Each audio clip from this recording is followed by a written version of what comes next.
സജി ചെറിയാന്റെ വാഹനം അപകടത്തിൽപ്പെട്ടു എന്നൊരു വിവരമാണ് ഇപ്പോൾ വരുന്നത്. മന്ത്രിയുടെ വാഹനത്തിന്റെ ടയർ ഊരിത്തെറിച്ചു എന്ന് മനസ്സിലാക്കാൻ കഴിയുന്നു. ദൃശ്യങ്ങൾ പ്രേക്ഷകർക്ക് കാണാം. തിരുവനന്തപുരം വാമനപുരത്ത് വെച്ചാണ് അപകടമുണ്ടായത്. മന്ത്രിയും സംഘവും തലനാരിഴയ്ക്ക് രക്ഷപ്പെട്ടിരിക്കുന്നു എന്നാണ് അറിയാൻ കഴിയുന്നത്. റോഷിപാൽ ചേരുന്നു. റോഷിപാൽ, എന്താണ് സംഭവിച്ചത്? റോഷ്നി, സിനിമാ മന്ത്രി സജി ചെറിയാൻ തിരുവനന്തപുരത്തേക്ക് ചെങ്ങന്നൂരിൽ നിന്നും വരുമ്പോഴാണ് MC റോഡിൽ വാമനപുരത്ത് ഇങ്ങനെ ഒരു അപകടം സംഭവിച്ചത്. അദ്ദേഹം സഞ്ചരിച്ച ഔദ്യോഗിക വാഹനത്തിന്റെ പിറകിലെ ടയർ ഊരിത്തെറിച്ചു എന്നാണ് നമുക്ക് ഒടുവിൽ അറിയാൻ കഴിയുന്നത്. ആ വാഹനം അപ്പോൾ തന്നെ നിയന്ത്രിക്കാൻ പറ്റിയതുകൊണ്ട് അപകടം ഒഴിവായി എന്നാണ് നമുക്ക് ഇപ്പോൾ അറിയാൻ കഴിയും. സംഭവത്തിൽ പോലീസ് അന്വേഷണം തുടങ്ങിയിട്ടുണ്ട്.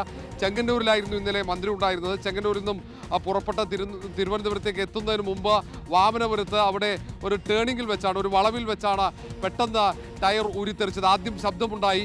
അപ്പോൾ തന്നെ ഡ്രൈവർ ജാഗ്രത പാലിച്ചു. പക്ഷേ ടയർ പഞ്ചറായി എന്ന ഒരു സംശയമായിരുന്നു.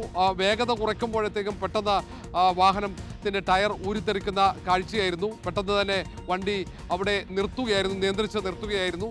അതുകൊണ്ട് വാഹനം മറിഞ്ഞില്ല. സാധാരണ ഈ പിൻഭാഗത്തെ ടയർ ഊരിത്തെറിച്ചാൽ വാഹനം മറയാനുള്ള സാധ്യതയുണ്ട്. ഒപ്പമുള്ള പോലീസ് വാഹനത്തിൽ മന്ത്രി പുറപ്പെടുമ്പോഴത്തേക്കും വാമനപുരത്തെ MLA DK മുരളി വാഹനവുമായി എത്തി. ആ വാഹനത്തിലാണ് മന്ത്രി സജി ചെറിയാൻ ഇങ്ങോട്ടേക്ക് എത്തിയത്. 4 പേരായിരുന്നു വാഹനത്തിൽ ഉണ്ടായിരുന്നത്. ഡ്രൈവർക്കൊപ്പം മന്ത്രിയുടെ ഗൺമാനും ഒപ്പം മന്ത്രിയുടെ PAയും ഉണ്ടായിരുന്നു. ആർക്കും പരിക്കില്ല.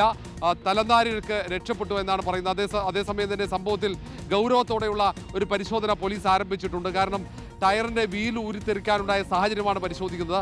അത് ഏതെങ്കിലും തരത്തിൽ ദുരൂഹതയുണ്ടോ എന്ന സംശയം പോലും ഇപ്പോൾ ഉയരുന്നുണ്ട്. ഇന്നലെ വാഹനം സൂക്ഷിച്ചിരുന്ന ഗസ്റ്റ് ഹൗസിലെ CCTV ക്യാമറകളടക്കം പരിശോധിക്കുന്നതെന്നാണ് ഏറ്റവും പ്രധാനപ്പെട്ട കാര്യം.